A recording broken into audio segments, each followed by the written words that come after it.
बेताल पच्चीसी। सबसे बढ़कर कौन।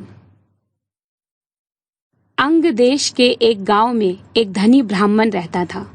उसके 3 पुत्र थे। एक बार ब्राह्मण ने एक यज्ञ करना चाहा। उसके लिए एक कछुए की जरूरत हुई। उसने तीनों भाइयों को कछुआ लाने को कहा। वे तीनों समुद्र पर पहुंचे। वहां उन्हें एक कछुआ मिल गया। बड़े ने कहा, मैं भोजन चंक हूं, इसलिए कछुए को नहीं छूऊंगा।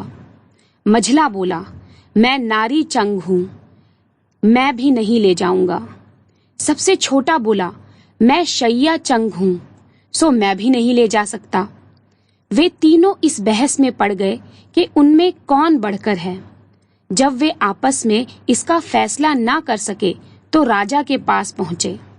राजा ने कहा, आप लोग रुकें, मैं तीनों की अलग अलग जांच करूंगा। इसके बाद राजा ने बढ़िया भोजन तैयार कराया और तीनों खाने बैठ गए। सबसे बड़े ने कहा, मैं खाना नहीं खाऊंगा, इसमें मुर्दे की गंध आती है। वो उठकर चला गया। राजा ने पता लगाया तो मालूम हुआ कि वो भोजन शमशान के पास के खेत का बना था। राजा ने कहा, तुम सचमुच भोजन चंग हो, तुम्हें भोजन की पहचान है। रात के समय राजा ने एक सुंदर वैश्या को मझले भाई के पास भेजा। ज्यों ही वो वहां पहुंची कि मझले भाई ने कहा, इसे हटाओ यहाँ से, इसके शरीर से बकरी के दूध की गंध आती है। राजा ने ये सुनकर पता लगाया तो मालूम हुआ कि वो वैश्या बचपन में बकरी के दूध पर पली थी।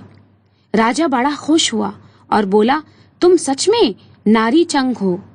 इसके बाद उसने तीसरे भाई को सोने के लिए 7 गद्दों का पलंग दिया।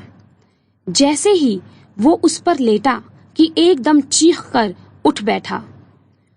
लोगों ने देखा उसकी पीठ पर एक लाल रेखा खिंची थी। राजा को खबर मिली तो उसने बिछौनों को दिखवाया।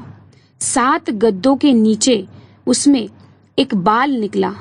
उसी से उसकी पीठ पर लाल लकीर हो गई थी। राजा को बड़ा अचरज हुआ। उसने तीनों को 1-1 लाख अशर्फियां दी।